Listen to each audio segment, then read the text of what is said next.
J'ai pas bien compris qui était Jacques Chirac. Jacques Chirac est mort le 26 septembre 2019, à l'âge de 86 ans.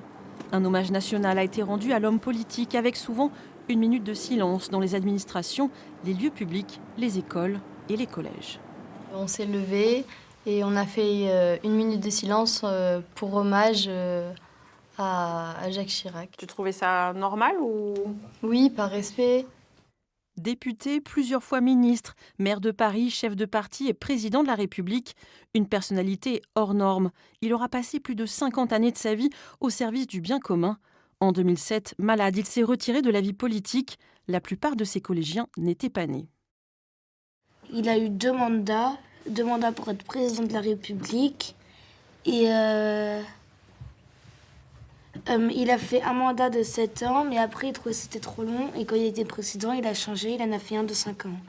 Il a été Premier ministre de François Mitterrand, je crois. Il a été maire de Paris. Un président de la République qui a pris le parti des Républicains, qui à l'époque s'appelait le RPN, et RPR, et qui a été d'un point de vue politique en opposition à François Mitterrand, qui lui était de gauche. Que faut-il retenir de son mandat de président ? Il n'avait pas fait la guerre là, contre l'Irak. Il l'a faite ou il l'a pas faite? Non, il avait envoyé des soldats ou je sais pas quoi. Enfin, je me rappelle plus. Et non, il n'a pas fait la guerre en Irak. En 2003, Jacques Chirac refuse de faire participer la France à une intervention aux côtés des Américains, une décision historique. Quelles que soient les circonstances, la France votera non parce qu'elle considère, ce soir, qu'il n'y a pas lieu de faire une guerre pour atteindre l'objectif que nous nous sommes fixés, c'est-à-dire le désarmement de l'Irak. Il a dit qu'il aimait bien manger des pommes et que c'était joli. J'aime beaucoup les pommes, je suis un mangeur de pommes. Manger des pommes, un slogan de campagne popularisé par les Guignols qui a traversé les générations. Un fruit du terroir croqué autant par les Parisiens que les Corréziens. D'ailleurs, 10 ans plus tard en Corrèze, il fait une confidence sur ses intentions de vote qui ne passent pas inaperçues. Il a appelé à voter pour François Hollande et c'était un peu de la provocation parce que François Hollande était du camp adverse, entre parenthèses, parce que François Hollande il était de gauche et Jacques Chirac de droite. Jacques Chirac avait aussi ses habitudes sur la Côte d'Azur. Enfant, il habitait dans cette maison au Rieul-Canadel, dans le Var, pendant la Deuxième Guerre mondiale.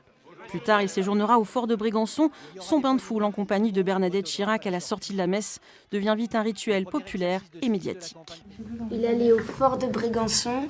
En fait, cette petite île, elle appartient à l'État et c'est là où les présidents ils peuvent prendre des petites vacances. Mais que faut-il retenir de lui ? Quelqu'un de très proche du peuple, qui est à l'écoute. Il a fait un musée en Côte d'Azur. En Côte d'Azur? Si je me trompe. Paris, voilà, Paris. Et voilà, c'est tout. Il s'appelle comment ce musée? C'est quoi? C'est le musée du Louvre. Ah non, mais non.